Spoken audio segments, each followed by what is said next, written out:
Hey everybody, welcome to the GMG review. Today we're taking a look at Warhammer The Age of Darkness Saturnine, the new 2-player box set and starter set, or 1-player box set and starter set for Warhammer The Horus Heresy. And this was kindly sent as a complimentary review copy by Games Workshop and is a huge box of models. It goes on pre-order today and retails for I think like $390 Canadian, almost $400 Canadian. I'm going to do a review in several parts today, as I want to do with these big box sets. We're going to take a look at the box. We're going to take a look at the models. And we're going to take a look at the rules. And we're going to take a look at the models through the lens of the Liebers and the sort of like big key changes that have happened to the 3rd edition of Warhammer, the Horus Heresy.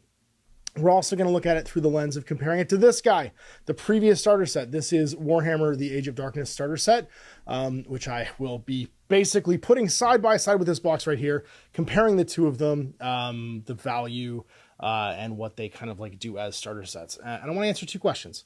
What do I think of this as a starter set? And what do I think of it as a product?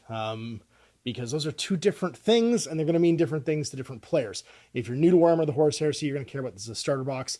If you are a veteran of the Age of Darkness, you're probably going to care about it more as a box of models and a way to get your hands on the rules. Let's dive in and take a look. All right, and here we have the two boxes side by side. Age of Darkness with Age of Darkness Saturnine. So, first things first, component count. How to do a comparison between these two boxes. Now, I have got my Raven Guard here, all painted up. This is the full contents of the Age of Darkness box. It is 40 Tactical Marines, 10 Terminators in their Cataphractii armor, 2 Praetors, one with an axe, one with a blade, a Spartan Assault Tank, and a Contemptor class Dreadnought. This was roughly 2,000 points, and it could be split in between two armies if you wanted, or you could do them as a single one, which was, of course, what I did. You got some transfers for the Sons of Horus and the Imperial Fists here. A smaller transfer sheet, actually, than what you get in this new box. Templates, classic whippy sticks, classic dice. You got some reference sheets, and most importantly, you got a build guide that came with a section of the actual army list from the Lieber books. Rules for your Praetor, point values, how to exchange their weapons, build them with different loadouts. And you got that for the Contemptor, the Tactical Squad, and also the Spartan additional weapon rules for any of the weapons that were on these tanks. And even the core rules for things like grenades, smoke launchers, and an ID chart for all your weapons. So really handy book and meant that you got a lot of replayability out of this box set. Now, by comparison, you get almost the same model count. You get 40 Mark II Tactical Marines as opposed to Mark VI, with this exact same corresponding commands for, which gives you all of your bolter add-ons, your little like sword bayonets there, your power fist / lightning claw, power sword, and a plasma pistol. You get 4 of these, and then you get 2 of these veteran frames with disintegrators and disintegrator cannons and heavy disintegrators. So, and a combi weapon as well.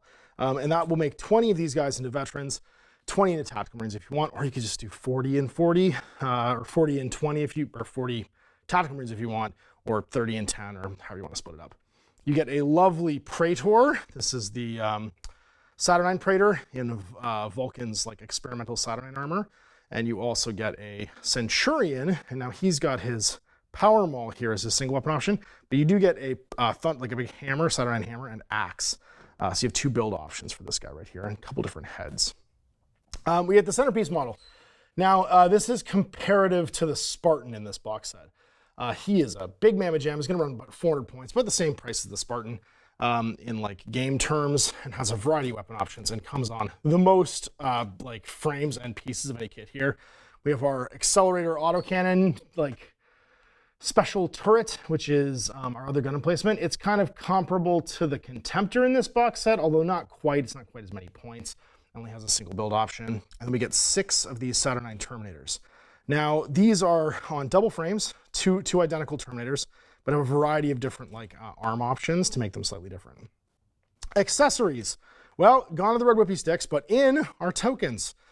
Take that, token makers of the world. Workshop is getting in front of this with objective markers and all of the status tokens for things like stunned and panicked and running away and stuff, as well as numbered objective tokens, because objectives can be worth different point values when you play 1, 2, and 3 when you're holding them. Bases for everybody. Whippy sticks are gone, replaced by these measuring sticks. If anybody remembers, Battle of 5 Armies, that's from there.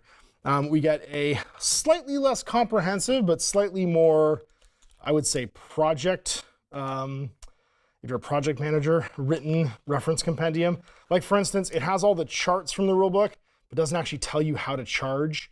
It's a good reference sheet, but it really is just a reference, whereas the previous one would almost let you play the game from it. And then finally, we have our two sort of variant things. The build guide here is in full color, and is also a complete how to play step-by-step. And we'll focus on this more in the rulebook section. But what it doesn't contain, and this is one complaint with this, it doesn't contain any points or stats for playing army lists out of this box set. So you don't actually know how many points these guys are, and you can't really build an army list. You can just kind of play the introductory scenario and build your guys, and that's it. And then we have our core rulebook. So let's talk about value. Well, this box over here, the Age of Darkness box, in Canada retailed at about $300. I think it's like $315, depending on where you bought it from. It's going to be $375 Canadian for Saturnine. But the value, if you break down the components, is much higher. This one saved you about $160 buying the components individually. This one's going to save you almost $315, $320. So this one's roughly almost a 50%, you're getting a 50% discount on buying all the kits individually. This one over here was more like a 35% discount on buying stuff differently. So while this is dollar value higher than the Age of Darkness box set, the kits that come in here, the price tag on them when you buy them individually later on is going to be much higher. Now that could be two things. That could also just be simply in 3 years, the individual prices of kits have gone up significantly. So that has put the value savings up when they bundle all these sprues together, because we're going by sprue count here, right? Not necessarily by value of kit. But it does mean that if you wait and you don't grab the Saturnine box, you're going to have to pay more. This is roughly 2,000 points. When we get to the model section and talking about the levers and the biggest changes to the game from the lever point of view, that'll be a separate video. But yeah, this is more on the box itself. So is it worth it? I would say so. If you're looking to get into the Age of Darkness for the first time and you just want to save some bucks and have an army right away, this is a good starting thing. It's a bit awkwardly constructed point value wise and army construction wise, but again, we'll get to that in the models. But as far as value goes, great. Product design, I wish it had army lists in it. That's the one thing that this box still has over this one over here, was replayability. You could simply play more games after you'd assembled your miniatures out of this because you had the army lists in your construction booklet. So, but then flip side, this included nothing of a step-by-step on how to play. You had to digest this 150 pages of rules to play the game. There was no getting started book, which this one does have.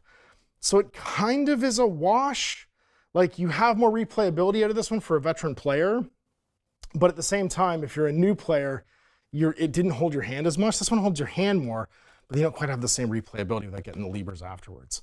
So it's kind of a net zero. They made some improvements, but they got rid of some stuff that I thought was really important, and I wish they'd carried over. They carried most of it over into the new edition and the new box set, and they definitely increased the dollar value, but of course there can be reasons for that outside of just the decided discount for the box sets. There it is, a comparison of Age of Darkness to Age of Darkness Saturnine.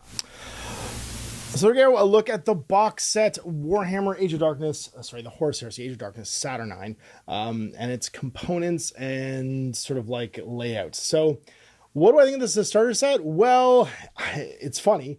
I do think that in comparison, there's a few little things that actually make the Age of Darkness starter set better as a starter. It included point values and army composition for the models that came in the box. And while this one does have an introductory booklet that I think is actually superior to the introductory material in the Age of Darkness, doesn't require to digest the entire rulebook, not giving you a way to balance forces or play the 3 core missions that come in the rules make it less of an effective starter. It's kind of trading one thing for something else. Requiring you to get the levers to actually build your armies out of the box means that you're kind of stuck building and painting your miniatures out of this box set right here, and you won't get to the play section with an additional purchase in really a meaningful way. Whereas the Age of Darkness starter set, you could actually just play with just that box into infinity if you never purchased anything else, just with the point values of what came in here. Was it a diverse game with all the possibilities of the Age of Darkness? No, but it mechanically worked as far as allowing you to understand what army construction meant and how to play. So that's part one. How does it, as a starter set? Kind of flat. It does one thing better by teaching you the mechanics of the rules, but then one thing worse by making it have less replayability just out of the box by itself. So kind of flat as a starter set, and I just wish they'd put in the same basic point values that they put in this Age of Darkness box.